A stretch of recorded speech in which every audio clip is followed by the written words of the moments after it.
You've probably heard about Barbie, the iconic fashion doll from Mattel. But have you heard about the history of Barbie's bendable legs? In 1959, the first Barbie commercial aired during an episode of the Mickey Mouse Club. The ad jingle would describe the teenage fashion doll as an aspirational figure from the perspective of a young consumer, and included phrases such as, "My Barbie doll is really real." Ruth Handler, the creator of the Barbie doll and co-founder of the toy manufacturing company, Mattel, noticed that her daughter enjoyed playing with adult paper dolls rather than with baby dolls. Handler sensed that it was just as important for girls to imagine what they themselves might grow up to become, and sought out to create a three-dimensional career-oriented adult doll. Although the appearance of the Barbie doll was initially lifted from the German-built Lily doll, Mattel would continue to innovate every aspect of the doll, particularly her articulation. Handler worked with Jack Ryan, a former Raytheon engineer who was hired by Mattel for his expertise in material science, to create Barbie's body. Elliot Handler, Ruth's husband and co-founder of Mattel, courted Ryan to the company by promising him royalties for every patent his team designed. In 1961, Ryan was granted the patent for Barbie's construction. As seen in the patent schematic, the doll had 5 points of articulation, which is the standard for fashion dolls and action figures. Barbie dolls of this time were predominantly made of polyvinyl chloride, PVC, a plastic that, when incinerated, produced hydrochloric acid. Studies linked the release of this hydrochloric acid to acid rain. After becoming the head of research and development at Mattel in 1962, Jack Ryan would continue to find ways to make toys more lifelike through the use of sound and movement. In 1964, he would patent lifelike bendable legs for the Barbie doll. This design would mimic human legs, where the knee joint is hidden inside a flexible skin and muscle-like encasing. Plasticizers were added to the vinyl legs to achieve the desired flexibility, while polypropylene armatures were used inside the legs to control the knee movement. These legs would be referred to as bend and click or bend and snap legs due to the noise the knee joints and vinyl would make when they were bent into place. The Miss Barbie doll, released in 1964, was the first Barbie to feature these patented legs. Mattel would carry over the bendable legs into subsequent releases, most notably 1965's American Girl Barbie. The 1965 Barbie Look ad campaign would notably showcase these new, lifelike, bendable legs that would become a standard feature for the Barbie doll and other fashion doll brands for the next 4 decades. Right on the floor instead. They can cross their legs and relax a while, or sit down to dinner in formal style. You can pose them together in dozens of ways. You can even have them dancing the latest. Mattel continued to experiment with articulation, introducing waist, elbow, ankle, and wrist movements in the late 60s and early 70s. However, a global oil crisis during the early 70s would hinder production at Mattel. Plastics, especially vinyl, since it is derived from petroleum-based products, became more scarce and thus expensive for toy companies to use. Mattel also encountered financial challenges during this time, which only made matters worse. As a result, they were unable to invest in improving Barbie's articulation further and had to focus on stabilizing their operations. Nonetheless, Barbie would remain a cultural staple. So much so that market research found that children, as young as 2 years old, were discovering the brand.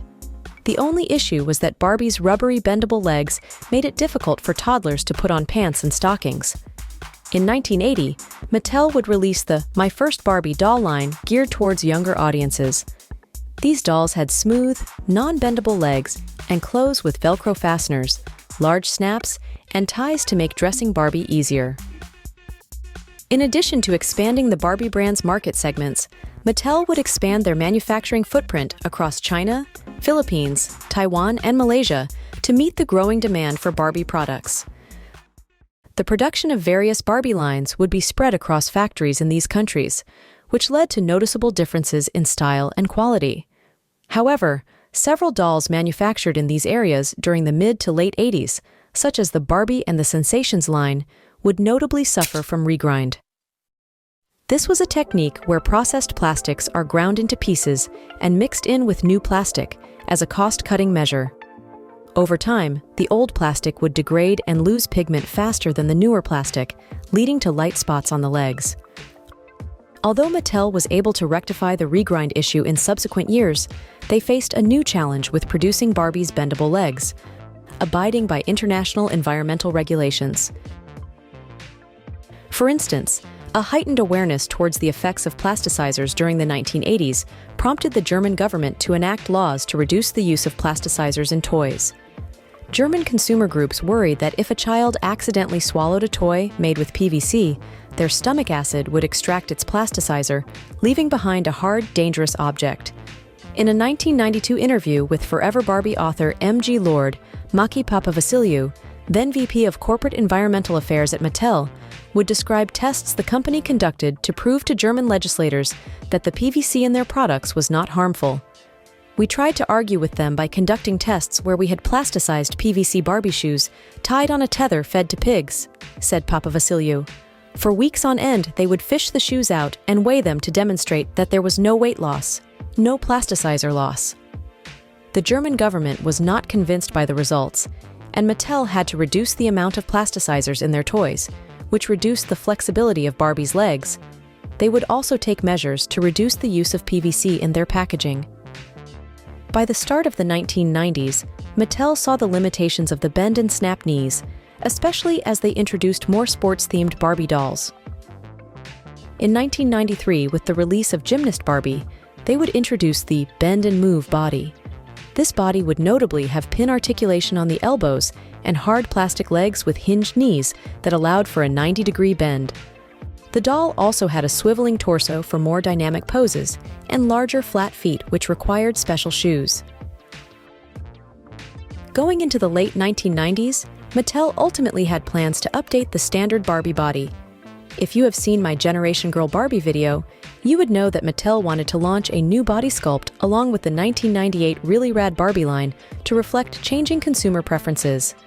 The Really Rad line would ultimately be scrapped, and concepts from this line would be repurposed into other collections in subsequent years.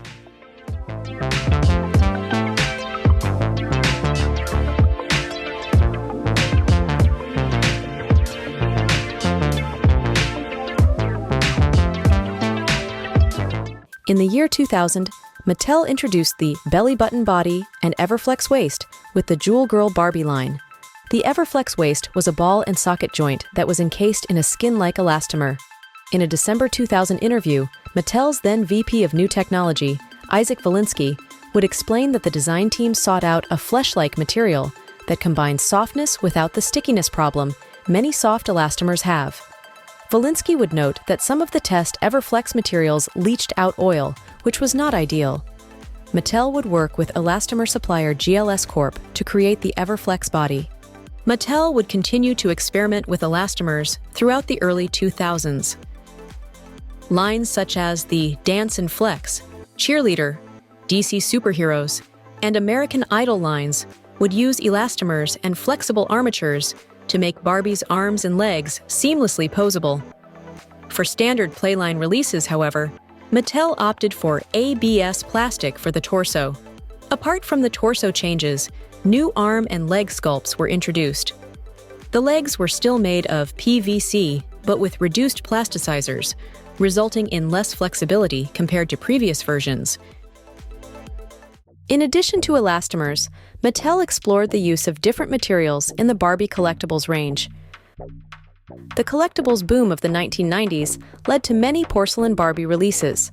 However, when developing the Barbie fashion model collection, which was first released in 2000, the designers wanted to retain the silky feel of porcelain, but give the dolls more durability, and in turn, provide a more affordable price for collectors than their previous porcelain Barbies. Mattel would collaborate with chemical company BASF Corp to formulate Silkstone, a special PBT formulation partly comprised of resin, sand, and quartz composite. The first generation of Silkstone dolls, produced from 2000 to 2015, featured the standard 5 points of articulation along with a twisting waist, as they were designed primarily for display. Mattel would create another body sculpt for the collectibles range in 2004 with the Model of the Moment collection. This sculpt, called the Model Muse body sculpt, had the standard 5 points of articulation, but much like the Silkstone body, it was intended for display. The lack of knee articulation for Barbie collectibles likely could have been due to complaints from collectors. One of the main issues with the PVC legs, especially with vintage Barbie dolls, was the plasticizers leaching out of the legs as the plastic began to degrade. This led to what collectors called sticky leg syndrome. Additionally, many collectors found it difficult to put stockings, tights, and certain pants on dolls with the rubbery vinyl legs, as Mattel learned from the My First Barbie market research. Some collectors would resort to using baby powder on the legs to make the legs smooth enough to slide on tight clothing and hosiery, and minimize the stickiness. Others have used dish soap and water to dissolve the plasticizers from the legs. Although the model Muse and Silkstone bodies were ideal for collectors who preferred to display their dolls and didn't mind sacrificing knee articulation, Mattel would realize that there was a subset of collectors who loved to pose and photograph their dolls. However, they didn't want to reintroduce the tedium of the rubbery, bend-and-snap knees. In 2007, Mattel would release a new body sculpt for the Barbie doll with the Jazz Baby collection. This body, called the Pivotal Body, featured 10 points of articulation. These dolls would notably have swiveling knee joints that allowed for a greater range of motion. Mattel would adopt the pivotal articulation into playline releases in the late 2000s, most notably with the 2009 Fashionistas line. However, the pivotal knees would be used for the second wave of Fashionistas dolls instead of the bend and move knees. Other playline releases during this time would continue to have bend and snap knees. By the mid-2010s, however, Mattel would start to phase out the bend and snap knees. For the 2013 Fashionistas and style lines, Mattel would use body sculpts with the typical 5 points of articulation.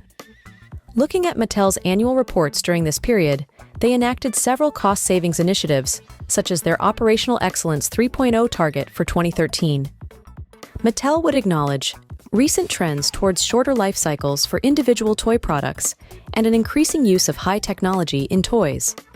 As a result of the phenomenon of children getting older younger, resulting from children outgrowing toys at younger ages, Mattel competes with companies that sell products outside the toy aisle, such as electronic consumer products and video games. As toys, like Barbie, were being outgrown quickly, and the playline's actual demographics were skewing much younger, it seemed as though the designs didn't need to be so complex. If the dolls were going to be disposed of much more quickly, regardless of their quality, Mattel could streamline their production process by eliminating features like the bend and snap knees that involved more materials and special manufacturing processes. While the doll heads would still be made of a soft vinyl, the body parts would be made of hard ABS and EVA plastics. In response to consumer demand for articulated dolls, Mattel introduced new models at both the playline and collector levels in 2015 and 2016. In 2015, they launched the Made-to-Move body, featuring 22 points of articulation, including double-jointed knees and elbows, along with swivel upper arms and thighs. To enhance body diversity and cater to collectors, Mattel later expanded the Made-to-Move line with curvy, tall, petite, and athletic variations. In 2016, Mattel unveiled an articulated Silkstone body for the Barbie fashion model collection, offering articulation similar to that of a pivotal Barbie doll. For the brand's relaunch in 2024, Mattel would continue to use the articulated Silkstone body. In 2021, Mattel would introduce the Playback initiative focused on toy recycling. By eliminating the bendable PVC legs, they made it much easier to reuse and recycle Barbie parts and avoid the regrind issue they faced when trying to reuse PVC in the 1980s. With the release of the Barbie Loves the Ocean collection in 2021, the first Barbie dolls reportedly made of recycled ocean-bound plastic, Mattel would also make a commitment to using sustainable materials by 2030. While it seemed as though the bend and snap legs were completely phased out, they would make a surprising return in the 2021 Barbie Rewind collection, which made sense for this nostalgic 80s theme. Another nostalgia-heavy line, the 2023 My First Barbie revival, would include bend and snap knees and bendable arms. For other lines that required articulation, Mattel would mainly resort to pivotal knee articulation The evolution of Barbie's bendable legs is a tale of innovation, adaptation, and sustainability.